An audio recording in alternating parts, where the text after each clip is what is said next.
আসসালামু আলাইকুম। সূচের ভিতরে গাঢ় জলপাই কালারের এক তার সুতো ঢুকিয়ে নিয়ে আমি পাতা সেলাই করছি। পাতাটা আমি করব ফিশবোন স্টিচ দিয়ে। আপনারা চাইলে এখানে ফ্লাই স্টিচ বা কাশ্মীরি ভরাট দিয়েও করতে পারেন, চাইলে কাঁথা সেলাই দিয়েও ভরাট করতে পারেন। আমি এখানে ভিডিওটার স্পিড একটু বাড়িয়ে দিয়েছি, কারণ তা না হলে ভিডিওটা অনেক বড় হয়ে যাবে। আর আপনারা যদি পাতা সেলাইটা শিখতে চান, আমার চ্যানেলে পাতা সেলাই করার অনেকগুলো ভিডিও রয়েছে, সেখান থেকে দেখে নিতে পারেন। এই যে গাঢ় জলপাই কালারের সুতো দিয়ে আমি পাতাটা পুরোপুরি সেলাই করব এবং একই সুতো দিয়ে আমি ঠিক পাশেরটাতেও সেলাই করব।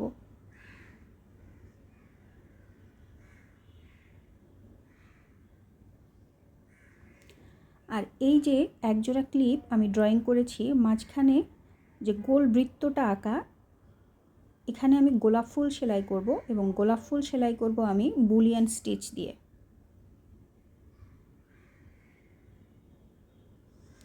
আমার পাতাটা করা শেষ। আমি অপর পাতাটাও একইভাবে করে নিব। মাঝখানের ভিডিওটা আমি স্কিপ করে গেছি, তা না হলে ভিডিওটা অনেক বড় হয়ে যাবে।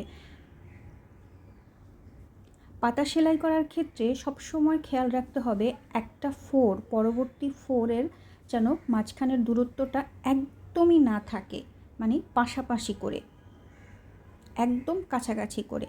এই পাতাটা সেলাই করার পরে মাঝখানের যে ছোট্ট ডালটা রয়েছে, সেই ডালটা আমি স্টিম স্টিচ বা ডাল ফোর দিয়ে সেলাই করে নিচ্ছি।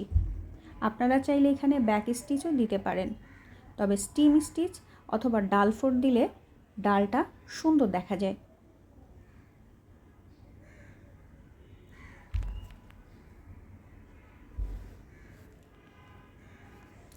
আর এই যে সাদা কাপড়টা, এই কাপড়টাতে আরও অনেক কিছু ড্রয়িং দেখা যাচ্ছে। আসলে আমি যখন ড্রয়িং করি তখন একবারেই সব ড্রয়িং করে তারপরে কাজে বসি।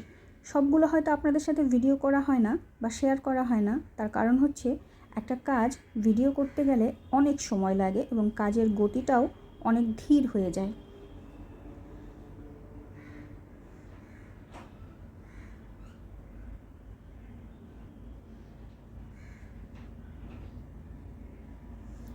এই যে আমার এই পাতা ডাল করা শেষ। একই রকমভাবে আমি পাশের ক্লিপটাতেও সেলাই করে নেব। আর একটা যে পাতা বাকি রয়েছে, সেই পাতাটাতে আমি সেদ্ধ জলপাই কালারের সুতো দিয়ে সেলাই করে নেব, একইভাবে ফিশবোন স্টিচ দিয়ে।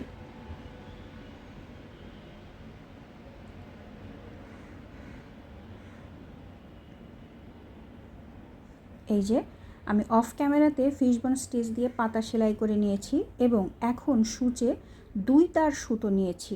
মাঝখান থেকে সুই উঠিয়ে সুইটা অল্প একটু সামনে বের করে নিচে বাম হাতের তর্জনী আঙুল দিয়ে সুইটাকে উঁচু করে ওর ভিতরে ডান হাত দিয়ে সুতা পেঁচিয়ে নিয়েছি এবং তারপরে পেঁচানো সুতোটাকে বাম হাতের বৃদ্ধাঙ্গুলি এবং তর্জনী এই 2 আঙুল দিয়ে চেপে ধরে নিচের দিকে নিয়ে সুইটা উঠিয়ে নিয়েছি।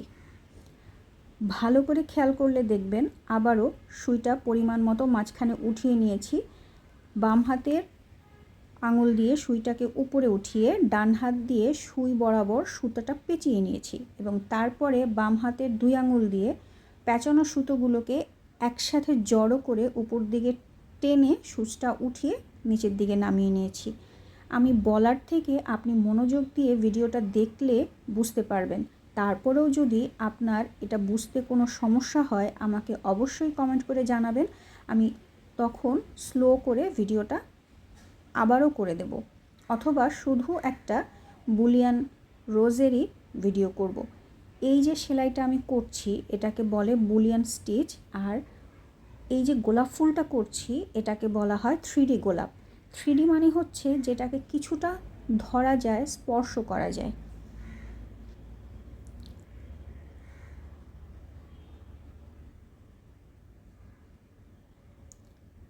মাঝখানে যে দুটো লম্বা করে সেলাই করে নিয়েছি, এখন ওই লম্বা দুটো সেলাইয়ের চারপাশ ঘিরে আস্তে আস্তে গোল করে সেলাইটা করে নেব। এতেই আস্তে আস্তে গোলাপ ফুলটা তার পূর্ণাঙ্গ রূপ পাবে, একটার পর একটা পাপড়ি হিসেবে। এই যে আঙুল দিয়ে জায়গা মতো ধরে চেপে বসিয়ে দিচ্ছি।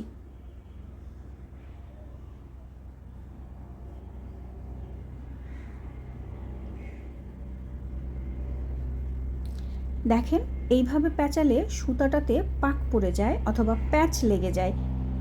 সেই সুতোটার প্যাচ খোলার জন্য সূচটাকে একদম সুতোর গোড়ায় নিয়ে এসে তারপরে 2 হাতে 2টো সুতো আলাদা করে দিলেই আবারও আগের মতো সেলাই করতে সুবিধা হবে।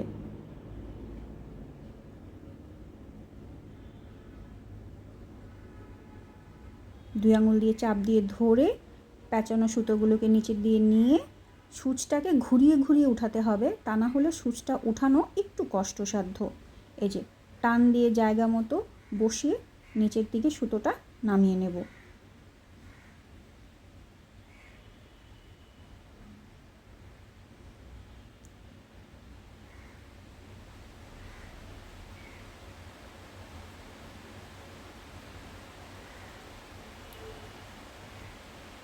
দেখেন কি সুন্দর আস্তে আস্তে একটার পর একটা পাপড়ি যোগ হচ্ছে, ঠিক গোলাপ ফুলের মতোই।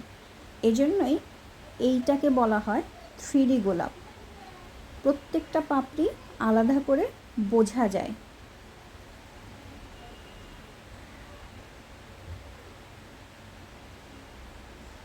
আমি যখন ভিডিও করছি তখন বাইরে বৃষ্টি হচ্ছে এবং বিমান চলাচলেরও শব্দ শোনা যাচ্ছে, প্লিজ আপনারা ইগনোর করবেন। আর আমার ভিডিওর কোথাও যদি আপনাদের বুঝতে সমস্যা হয় বা সেলাই সংক্রান্ত কোনো প্রশ্ন থাকে আমাকে অবশ্যই করতে পারেন। আমি যতটুকু জানি ততটুকু দিয়েই আপনাদের সমাধান দেওয়ার চেষ্টা করব। আবারও দেখুন সূচটা উঠিয়ে সূচের ভিতরে ডান হাতের সুতাগুলো পেঁচিয়ে নিয়ে বাম হাতের বৃদ্ধাঙ্গুলি এবং তর্জনী দিয়ে প্যাঁচানো অংশটাকে হাত দিয়ে চেপে ধরে তারপরে সুতাটা টেনে নিয়ে যেইখানে আমি সেলাইটা বসাতে চাই সেখানে নিয়ে সূচটা নিচের দিকে নামিয়ে নেব। এই যে এভাবেই আমি বাকিটা করে নেব। এই হচ্ছে আমার একটা 3D গোলাপ বা বুলিয়ান স্টিচ রোজ। এখন আমি একটা কলি সেলাই করব। ঠিক একই রকমভাবে সূচ উঠিয়ে নিয়ে সূচের ভিতরে সুতা পেঁচিয়ে সুতাটাকে নামিয়ে 2 হাতে চেপে ধরে তারপরে সূচটাকে ডান হাতের 2 আঙ্গুল দিয়ে ঘুরিয়ে ঘুরিয়ে উপর দিকে উঠিয়ে নেব। যদি খুব জোরে টান দেই প্যাঁচানো সুতোগুলো কুঁচকে যাবে, সেজন্য খুব আলতো হাতে টানতে হবে এবং বাম হাত দিয়ে অবশ্যই প্যাঁচানো সুতোগুলোকে ধরে রাখতে হবে। এখন আমি কলি ড্রয়িং অনুসারে বাকি সেলাইটাও করে নেব। আমি এখানে কলিটা চাইলে স্টিম স্টিচ দিয়েও করতে পারতাম অথবা কাশ্মীরি ভরাট দিয়েও, কিন্তু আমি এই ক্লিপটাতে সম্পূর্ণ ফুল এবং কলিটাই চাচ্ছিলাম 3D স্টাইলে, যাতে করে ফুল কলি সবগুলোই হাত দিয়ে সুন্দর করে ধরা যায় এবং দেখতে খুবই সুন্দর লাগে।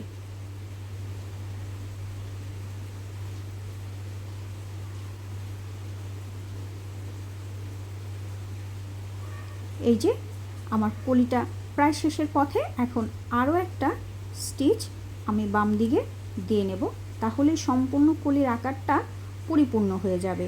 এবং যখন আমার কলিটা সেলাই হয়ে যাবে তারপরে আমি কলির নিচে 2টো পাতা দেব। পাতাটাকেও আমি 3D প্যাটার্নে করার চেষ্টা করব, যাতে করে এটা আরও বেশি সুন্দর হয়। যেহেতু ক্লিপগুলা ছোট্ট সোনামণিদের জন্য তৈরি করা, যাতে দৃষ্টিনন্দন লাগে। এই যে আমার কলি সেলাই করা শেষ। এখন আমি পাশ থেকে সূচে 2 তার সুতো ঢুকিয়ে উঠিয়ে নিয়েছি। সূচটা উঠিয়ে আমি এই সূচের ভেতরে আগে থেকে 2 মাথা কেটে রাখা একটা কটন বাড ঢুকিয়ে নিলাম এবং এই যে দেখেন একটা গিট তৈরি করে সেই গিটটা কটন বাটের ভেতরে ঢুকিয়ে দিলাম। আপনারা চাইলে এখানে পেপসি অথবা কোকাকোলা খাওয়ার যে স্ট্র সেগুলোও ব্যবহার করতে পারেন, কিন্তু যেহেতু আমার পাতাটা ছোট তাই আমি এখানে কটন বাডের প্লাস্টিকটা ব্যবহার করেছি। এই যে প্যাঁচানো সুতোগুলোকে আমি আগের মতোই বাম হাতের 2 আঙুল দিয়ে চেপে ধরে রেখে ডান হাত দিয়ে সুতোটা টেনে যেখানে সূচটা নামাবো সেই পর্যন্ত নিয়ে তারপরে সূচটা নিচে নামিয়ে নিলাম। দেখেন এখন এই পাতাটা হাত দিয়ে ধরা যাচ্ছে।